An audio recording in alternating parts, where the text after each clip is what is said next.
এই ছাত্রলীগ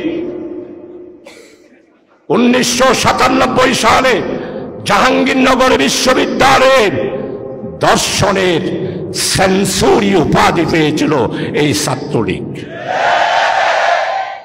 আজকে স্পষ্ট বলতে চাই, ছাত্রলীগ শিক্ষা প্রতিষ্ঠানে সংগঠন করার কোনো অধিকার নেই। কারণ এই ছাত্রলীগ বৈষম্য বিরোধী ছাত্র আন্দোলনের ছাত্র জনতার উপর ঢাকা বিশ্ববিদ্যালয়ে গুলি চালিয়েছে, চট্টগ্রামের মুরাদপুরে গুলি চালিয়েছে, নিউ মার্কেটে গুলি চালিয়েছে, বজ্রহাটে গুলি চালিয়েছে, নতুন ব্রিজে গুলি চালিয়েছে, লালহান বাজারে গুলি চালিয়েছে।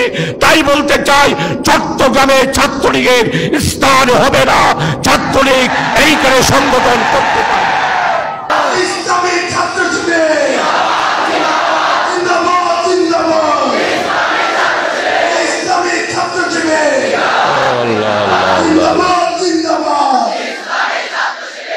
আসসালামু আলাইকুম ওয়া রাহমাতুল্লাহি ওয়া বারাকাতুহু।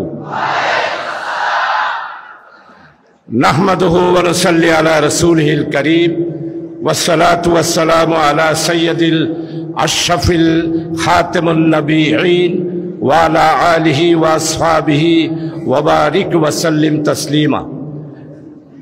সম্মানিত, আজকের এশিয়া উপমহাদেশের বৃহত্তম ছাত্র সংগঠন, রক্তে ভেজা রক্ত স্নাত বাংলাদেশের 20 কোটি মানুষের হৃদয়ের স্পন্দন, রক্তের পিরামিডে গোটা বাংলাদেশ ইসলামী ছাত্র শিবিরের চট্টগ্রাম মহানগরী দক্ষিণ কর্তৃক আয়োজিত এই কর্মী সম্মেলনের সম্মানিত সভাপতি, আমার অত্যন্ত প্রিয় ছাত্রনেতা, আন্দোলনে সংগ্রামে লড়াইয়ে সংগঠক হিসাবে অত্যন্ত পারদর্শী মেধাবী ছাত্র, কৃতি ছাত্র ভাই শহীদুল ইসলাম, সম্মানিত প্রধান অতিথি, এশিয়া উপমহাদেশের তরুণ এবং যুবক ছাত্রদের হৃদয়ের স্পন্দন, বাংলাদেশ ইসলামী ছাত্র শিবিরের কেন্দ্রীয় সভাপতি, আমারও সভাপতি, আজকের প্রধান অতিথি, অসহায় ছাত্রদের ঠিকানা ছাত্রনেতা জনাব মঞ্জুরুল আলম, সম্মানিত মঞ্চে উপস্থিত কেন্দ্রীয় অন্যান্য নেতৃবৃন্দ, একজনের নাম আমার মুখস্থ আছে, সাদেকুল মাওলা, সাদেক আব্দুল্লাহ, অনেকদিন গ্যাপ হয়ে গেছে তো নামটা ফরাই ফেলছি। সম্মানিত সাবেক ইসলামী ছাত্র শিবিরের দক্ষিণের সভাপতিবৃন্দ, সম্মানিত সুধীবৃন্দ, সাংবাদিক বন্ধুরা, অভিভাবক বৃন্দ, চট্টলার অন্যান্য রাজনৈতিক দলের প্রতিনিধিবৃন্দ, আজকে আমার বাংলাদেশ ইসলামী ছাত্র শিবিরের জিন্দাদিল আল্লাহর ওয়ালি এবং আল্লাহর মুমিন বান্দা, আমার প্রিয় ছাত্ররা, আমি আল্লাহ তাআলার শুকরিয়া আদায় করছি। আল্লাহ তাআলা অত্যন্ত মেহেরবানি করে, দয়া করে, তার কুদরতেই আজকে বাংলাদেশ ইসলামী ছাত্র শিবিরের প্রিয় ভাইয়েরা আমরা একত্রিত হয়ে বক্তব্য শোনার এবং আপনারা সবাই একে অপরের সাথে পরিচিত হওয়ার এই সমাবেশ আল্লাহ তাআলা যে করার তৌফিক দিলেন, সেই আল্লাহর শুকরিয়া আদায় করে আল্লামা হযরত দেলওয়ার হোসেন সাঈদী মরহুম রাহমাতুল্লাহ আলাইহি তাফসীর মাহফিলে প্রতি বছর 25টা বছর এই দোয়াটা করেছেন, ইয়া রব লাকাল হামদ কামা ইয়ামবাগি লিজালালি ওয়াজহিকা ওয়া আযীমে সুলতানিকা। আমি আল্লাহর দরবারে সেই দোয়া, আল্লাহর দরবারে প্রার্থনা এবং মুনাজাত এবং দোয়া করছি। হে আল্লাহ, আল্লামা হযরত দেলওয়ার হোসেন সাঈদী রাহমাতুল্লাহ আলাইহি তাফসীর মাহফিলের প্রত্যেকটা বক্তব্য হে আল্লাহ তুমি কবুল করেছো। আমরা আজকে তার প্রমাণ পাচ্ছি। আল্লামা হযরত দেলওয়ার হোসেন সাঈদী সাহেব বলেছিলেন, এমন একটা সময় আসবে পালাবার জন্য ইন্দুরের গর্ত তোমরা পাবে না। আল্লাহ তাআলা সেটা কবুল করেছেন। আর আওয়ামী লীগের নেত্রী পার্লামেন্টে আপনি বলতেন বাপের বেটি শেখ হাসিনার বেটি পালাই না। আজকে কর্মী সম্মেলন থেকে ও শেখ হাসিনা তোমাকে প্রশ্ন করতে চাই, তুমি আজকে শেখের বেটি হয়ে পালাও নাই, হিন্দুস্তানের নরেন্দ্র মোদীর কন্যা হিসাবে দেশ থেকে পালাতে বাধ্য হয়েছ। প্রিয় কর্মী ভাইয়েরা, প্রিয় উপস্থিতি, আমার বাংলা অত্যন্ত সুন্দর একটি বাংলাদেশ। এই বৃহত্তর বাংলা সুজলা সুফলা শস্য শ্যামলা ধনে ধান্যে পুষ্পে ভরা ছিল। এই বাংলাকে বারবার বিদেশি ফিরিঙ্গিরা, মারাঠারা, পর্তুগিজরা, ব্রিটিশেরা আমার বাংলাকে বারবার তারা শোষণ করে আমাদেরকে নিঃস্ব করেছে। 200 বছর ব্রিটিশ বানিয়ারা বাংলাকে শোষণ করে ইউরোপের সভ্যতা গঠন করেছে। আমার বাংলাকে বারবার মানুষদেরকে নিঃস্ব করে আমাদেরকে অশিক্ষিত করে তুলেছে বিদেশি বেনিয়ারা, বিদেশি শাসক গোষ্ঠীরা। 200 বছর ব্রিটিশের বিরুদ্ধে আন্দোলন করে আমাদের বাংলার মানুষেরা 1947 সালে একবার স্বাধীনতা অর্জন করেছিল। 47 সালের নির্বাচনের মাধ্যমে তৎকালীন পাকিস্তানের পক্ষে ভোট দিয়েছিল। 25টা বছর এই পাকিস্তানের শাসকেরা আমার এই পূর্ব বাংলাকে তারা 25 বছর শোষণ করেছে। আমাদেরকে স্কুল দেয় নাই, কলেজ দেয় নাই, বাণিজ্য দেয় নাই, ব্যবসা দেয় নাই, উন্নয়ন দেয় নাই, ইউনিভার্সিটি দেয় নাই, সেনাবাহিনীতে আমাদের লোক ঢুকতে দেওয়া হয় নাই। এইভাবে করে 25 বছর তারা আমাদেরকে শোষণ করেছে। 25 বছর পর আমার এই দেশের দামাল ছেলেরা ওই শাসক গোষ্ঠীর বিরুদ্ধে সশস্ত্র 9 মাস যুদ্ধ করে আমার দামাল কৃষক, শ্রমিক, মেহনতি মানুষ, ছাত্র জনতা, কর্মচারী ঐক্যবদ্ধভাবে 9 মাস সশস্ত্র যুদ্ধের মাধ্যমে আমরা একটা লাল সবুজের পতাকা আমাদের প্রিয় জন্মভূমি বাংলাদেশ আমরা পেয়েছি। 53টি বছর এই স্বাধীনতার পর 53 বছর অতিবাহিত হলো। আমার মুক্তিযোদ্ধারা, আমাদের মুক্তিযোদ্ধারা, আমার দেশের দামাল ছেলেরা, আমার ছাত্র জনতারা যেই জন্য রক্ত দিয়েছিল সেই উদ্দেশ্য সম্পূর্ণরূপে ভুলণ্ঠিত হয়েছে। ভুলণ্ঠিত কারা করেছে? যারা মুক্তিযোদ্ধা করে নাই তারাই মুক্তিযোদ্ধা সেজেছে। মরহুম শেখ মুজিব, আমি আমার প্রিয় ছাত্রদেরকে বলতে চাই, মরহুম শেখ মুজিব মুক্তিযুদ্ধায় অংশগ্রহণ করে নাই। মুজিব, আপনি বাংলাদেশের মানুষকে স্বাধীনতার ঘোষণাকে অসমাপ্ত রেখে পশ্চিমা সেনাবাহিনীদের হাতে গ্রেপ্তার হয়ে পশ্চিম পাকিস্তানে নিরাপদে কারাগারে ছিলেন।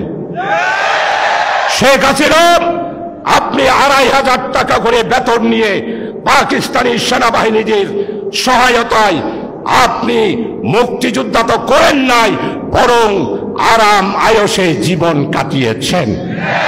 তাই আজকে বলতে চাই, আওয়ামী লীগ মুক্তিযোদ্ধার সংগঠন নয়।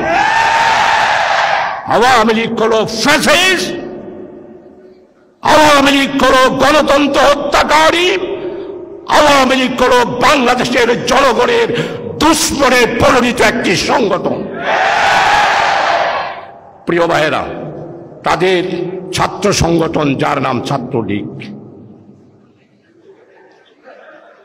এই ছাত্রলীগ 1997 সালে জাহাঙ্গীরনগর বিশ্ববিদ্যালয়ের দর্শনের সেঞ্চুরি উপাধি পেয়েছিল এই ছাত্রলীগ। আজকে স্পষ্ট বলতে চাই, ছাত্রলীগ শিক্ষা প্রতিষ্ঠানে সংগঠন করার কোনো অধিকার নেই।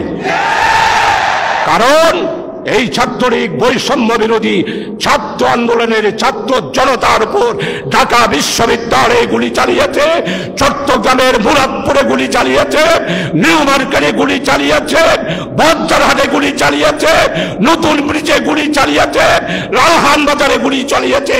তাই বলতে চাই, চট্টগ্রামে ছাত্রলীগের স্থান হবে না, ছাত্রলীগ এইখানে সংগঠন করতে পারে। আর এই সমস্ত মামলার আসামি হলো শেখ হাসিনা। শেখ হাসিনা, আপনি আমাদের নেতারা পালাইলাম, এই দেশ গোলাম আজমের বাংলাদেশ, এই দেশ মাওলানা মতিউর রহমান নিজামীর বাংলাদেশ, এই দেশ আলী হাসান মোহাম্মদ মুজাহিদের বাংলাদেশ। এই বাংলা আপনাদের নয়। আপনারা বাংলাকে হিন্দুস্তানের করপ রাজ্যে পরিণত করার ষড়যন্ত্র করেছিলেন, আর এই ষড়যন্ত্র রুখিয়ে দিয়েছে বৈষম্য বিরোধী ছাত্র আন্দোলনের ছাত্র জনতারা, এই ষড়যন্ত্র রুখে দিয়েছে। প্রিয় ভাইয়েরা, 18টি বছর বেনজির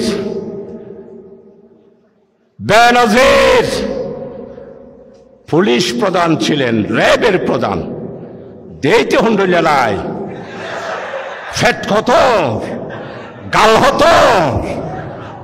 কি বলল? ছাত্র শিবির মিছিল করলে দেখামাত্র গুলি। এখন আসো না, একটু দেখামাত্র গুলির জন্য আসো। আমরা প্রতিশোধ নিই না, আমরা প্রতিহিংসা করি না। ছাত্র শিবির যদি প্রতিশোধ নিতে চাইতো, 1 মিনিটের জন্য এই ফ্যাসিস্ট আওয়ামী লীগ পুলিশ বাহিনী রাজপথে নামতে পারত না। আমরা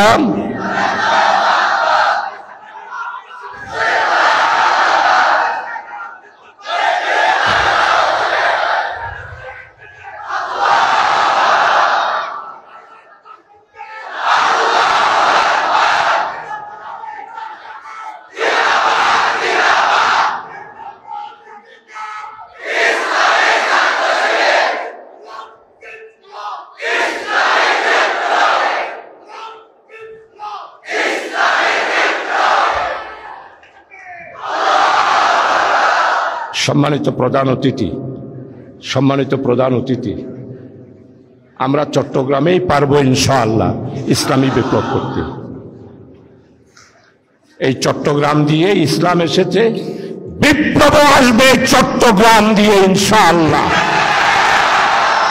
প্রিয় ভাইয়েরা, ছাত্র শিবির নবীওয়ালা দল, রাসূল আকরাম সাল্লাল্লাহু আলাইহি ওয়াসাল্লামের রেখে যাওয়া সুন্নাহ অনুসারে মিশনের একটি দল হলো বাংলাদেশ ইসলামী ছাত্র শিবির। আর আমাদের আদর্শ সাহাবায়ে কেরাম রাদিয়াল্লাহু আনহু, সাহাবায়ে কেরাম যেভাবে ত্যাগ স্বীকার করেছেন, তিতিক্ষা স্বীকার করেছেন, শত্রুদেরকে ক্ষমা করে দিয়েছেন, আমাদের আচার ব্যবহার কর্মকাণ্ডের মাধ্যমেই আমরা নবীওয়ালা দল হিসাবে ছাত্র শিবিরের প্রত্যেকটা নেতা কর্মীকে সাহাবায়ে কেরামের রঙে নিজেদেরকে রাঙিয়ে নিজেদেরকে গঠন করতে হবে। আমরা কোরআন বুঝি, আমরা হাদিস বুঝি, রাসূল আকরাম সাল্লাল্লাহু আলাইহি ওয়াসাল্লামের জীবন চরিত বুঝি। ছাত্র শিবির যদি চাইতো গুলি দেখা মাত্রই গুলি, ছাত্র শিবিরের জন্ম 77 সালে, কিভাবে আওয়ামী লীগের নেত্রী পার্লামেন্টে ছাত্র শিবিরকে রাজাকারের দল হিসাবে পার্লামেন্টে আপনি বক্তব্য রাখলেন? প্রশ্ন রাখতে চাই, আপনি ছাত্র শিবিরকে রাজাকার হিসেবে প্রমাণ করতে পারেন নাই, স্বাধীনতা বিরোধী হিসেবে প্রমাণ করতে পারেন নাই, জঙ্গি হিসেবে প্রমাণ করতে পারেন নাই, সশস্ত্র সংগঠন হিসাবেও প্রমাণ করতে পারেন নাই। তাই 1 আগস্টে আপনি ছাত্র শিবিরকে জামাতের সাথে সম্পৃক্ত করে নিষিদ্ধ ঘোষণা করলেন কি? সন্ত্রাস দমন আইনে 18(1) ধারায় ছাত্র শিবিরকে নিষিদ্ধ করা হলো। করল কে? স্বরাষ্ট্রমন্ত্রী আসাদুজ্জামান কামাল। 1 তারিখ গেল, 2 তারিখ গেল, 3 তারিখ গেল, 4 তারিখ গেল, 5 তারিখ। 1 তারিখ 4:30টায় নিষিদ্ধ করলো, আর 5 তারিখ 4:30টায় 4:45টার সময় শেখের বেটি শেখ হাসিনা বাংলাদেশ থেকে চুরের মতো পালায়া ইন্ডিয়াতে চলে যেতে হলো। এটাই হলো ছাত্র শিবিরের কারামত। এটাতেই প্রমাণ করে ছাত্র শিবির আল্লাহর দল। এটাতেই প্রমাণ করে ছাত্র শিবিরকে আল্লাহ ভালোবাসেন। ছাত্র শিবিরের প্রত্যেকটা নেতা কর্মীকে নিরাপত্তার চাদর দিয়ে আল্লাহ তাআলা হেফাজত করেন। কারণ ছাত্র শিবির নবী আকরাম সাল্লাল্লাহু আলাইহি ওয়াসাল্লামের রেখে যাওয়া একটি ইসলামী আন্দোলন এবং সংগঠন। 18 বছরে বাংলাদেশকে সর্বশান্ত করে দিয়েছে। প্রধান অতিথি এসেছে, আসলে ওনারা মঞ্চে থাকলে আর তো বক্তব্য নই। এত না চাইলাম যে প্রধান অতিথি এইবার আগে যা আছে তা হয়ে রাস্তা করে যাইবে। প্রধান অতিথি আগে সম্মানিত ভাইয়েরা, 18 বছর আমার বাংলাদেশকে ফিরিঙ্গিরা যেভাবে লুণ্ঠন করেছে, মারাঠারা যেভাবে লুণ্ঠন করেছে, ব্রিটিশ পেরিয়ারা যেভাবে লুণ্ঠন করেছে, আওয়ামী লীগের শেখ হাসিনা সহ সমস্ত আওয়ামী লীগের লোকেরা বাংলাদেশকে লুটপাট করে জাহান্নামে পরিণত করে দিয়েছে। আমার ছাত্র বন্ধুরা গতকালকে পত্রিকায় দেখেছেন, চট্টগ্রামের একটি পরিবার 1,65,251 কোটি টাকা বাংলাদেশকে পাচার করে দিয়েছে। যারা অর্থ পাচার করে তারা বাংলার বন্ধু হতে পারে না, তারা জনগণের শত্রু। যারা দুর্নীতি করে তারা জনগণের শত্রু, তারা বাংলায় কোনোদিন মানুষের বন্ধু হতে পারে না। আমার কৃষক 1 লাখ টাকা লোন পায় নাই, আর বাংলাদেশের 16টি পরিবার বাংলাদেশকে লক্ষ লক্ষ কোটি টাকা ব্যাংক থেকে ঋণ নিয়ে ব্যাংকে আজকে দেউলিয়া করে দিয়েছে, ব্যাংকে আজকে ব্যাংকরাপ্ট করে দিয়েছে। এরপরে বলতে চাই অস্ত্র। আওয়ামী লীগের হাতে অস্ত্র আছে, এই অস্ত্র হয় ফেরত দিতে হবে, না হলে ইন্টেরিয়াম গভর্নমেন্ট আজ থেকে অস্ত্র উদ্ধারের অভিযান চলছে। এই অস্ত্র অবশ্যই ছাত্রলীগ, আওয়ামী লীগ, স্বেচ্ছাসেবক লীগ, কৃষক লীগ, পাতি নেতা, শিকি নেতা, ডিম নেতা, শূন্য নেতা যত আছে তাদের কাছ থেকে অস্ত্রগুলা উদ্ধার করতে হবে। আমরা আপনাদের সাথে আছি। দক্ষিণের সভাপতি শহীদ ভাই, শহীদ ভাই, অস্ত্র উদ্ধারের ব্যাপারে সহযোগিতা করি ছাড়িবার নেই। আপনারা যারা এখানে উপস্থিত হয়েছেন অস্ত্র উদ্ধারের ব্যাপারে সহযোগিতা করতে পারবেন?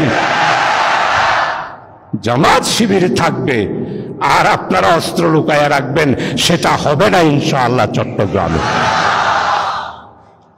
বাস আমার বক্তব্য শেষ করি। কি বলেন আপনারা, কি বলেন? বক্তৃতা শেষ করে দিই না, আজকে আর না বলি আবার হাজা বলি হতো। তো আপনারা দেখছেন না সালমানের প্রমাণ, দরবেশ বাবা। আরে আল্লাহ এত বড় কাপুরুষ, অর্থনৈতিক উপদেষ্টা, দাঁড়িয়ে নাচিয়ে রেখে নে আর একটা লঙ্গি ফরি আর একটা জলগাম চালুই দাঁত দেড়ে সেনাবাহিনী জাতর দ্বারা পড়ি আনিসল কি বউ দ্বারা পড়ি। শেখ হাসিনা তো দায়ী, শেখ হাসিনার গণভবনত বলে দৌড়িয়া হাইবার লাই প্রধানমন্ত্রী দর রেলিম মাছ জান দিয়ে কেঁচা মরিচ দি, এরপরে লইটা মাছ জান দি খাইলে অফারে ফুরান ডাহার মাইয়ে ফল যাই, ফল আছে হাতর রান্নাঘরত যাই, হতো বারে শেখ হাসিনার রেলিম মাছ, শেখ হাসিনার লইটা মাছ, সিয়ন বা চৈলর ভাত ফুঁতাই হও না এবেলা। সম্মানিত আমার শিবিরের উপস্থিত ভাইরা, শিবির বাংলাদেশের আগামী দিনের ভবিষ্যৎ। শিবির বাংলাদেশের 20 কোটি মানুষের হৃদয়ের স্পন্দন। আপনাদের দিকে বাংলার মানুষ চেয়ে রয়েছে, বাংলার মানুষ আজকে আপনাদের দিকে তাকিয়ে রয়েছে। কখন বাংলাদেশে বাংলাদেশ ইসলামী ছাত্র শিবিরের নেতৃত্বে ইসলামী বিপ্লব কায়েম হবে, জনতার মুক্তি আসবে, কৃষক শ্রমিক মেহনতি মানুষ আবার তাদের মুখে হাসি ফুটবে। ৭১-এর মুক্তিযোদ্ধারা হাসি ফুটাতে পারে নাই ৫৩ বছর, শিবিরের ছেলেরা বিপ্লব করে ২ বছরের মধ্যে বাংলার ঘরে ঘরে বাংলার মানুষের মুখে হাসি ফুটাবে ইনশাআল্লাহ। এই জন্যই ২০ কোটি মানুষ তাকিয়ে রয়েছে। আসুন নিজের চরিত্রকে গঠন করি, কোরআনের সাথে সম্পর্ক করি, কোরআন অধ্যয়ন করি, হাদিস অধ্যয়ন করি। আর ভেদাভেদ নয়, আর প্রতিশোধ নয়, আর প্রতিহিংসা নয়। বাংলাকে ওই সবুজ শ্যামল শস্য শ্যামলা বসুন্ধরার ধরে জানলে পুষ্পে ভরার বাংলাদেশে রূপান্তরিত করার জন্য ছাত্র শিবিরের ভাইদেরকে ঐক্যবদ্ধভাবে প্রতিটা প্রতিষ্ঠানে ছাত্র শিবিরের সংগঠন কায়েম করে গ্রামে গঞ্জে প্রত্যেকটা যুবকের কাছে ইসলামের দাওয়াত দেওয়ার আহ্বান রেখে আমি আমার বক্তব্য, আমার জন্য দোয়া আছে। আর একটা কথা বলতে চাই, আপনারা যারা আছেন তাদেরকে বলবো, আপনাদের আব্বা আছে না? তা আমি শুধু ছাত্র শিবিরের দাওয়াত দিলে হবে? মহানগরী আমির জামাতের দাওয়াতে দিতে হবে না? কি খবর, জামাতের দাওয়াত দিতে হবে না? আপনাদের আব্বা যারা আছেন তাদের সবাইকে জামাত ইসলামের সংগঠনে অন্তর্ভুক্ত করার জন্য চেষ্টা করতে পারবেন? যারা যারা আব্বাকে জামাত ইসলামের দাওয়াত দেবেন তারা একটু হাত তুলেন দেখি। আলহামদুলিল্লাহ, তো জামাত আল্লাহ দিলে একবারে ফ্রি ময়দান পেয়ে গেলাম, বই ফ্রি ময়দান পেয়ে গই। ওনারা বেগুলো একজন একজন যদি জামাত আব্বা ওনারা আনন, তাহলে এখন যা জামাত আছে তার ৩ ডবল জামাত বই, কি বলেন, হবে না? এরপরে হলো আপনাদের আম্মা, আপনাদের আম্মাদেরকে মহিলা জামাতে অন্তর্ভুক্ত করতে পারবেন না? বোনদেরকে অন্তর্ভুক্ত করতে পারবেন না? বাস, জামাত ইসলামের দাওয়াত এখানে আমার শেষ। আজকেই তো সহযোগী সদস্য ২৫০০ একসাথে করে ফেললাম, রিপোর্ট বইয়ে লিখে দেবো ২৫০০ সহযোগী সদস্য আজকে আমি করে ফেলেছি। আল্লাহ হাফেজ। বাংলাদেশ জিন্দাবাদ, ইসলামী ছাত্র শিবির অমর হোক, জিন্দাবাদ। আসসালামু আলাইকুম ওয়া রাহমাতুল্লাহ।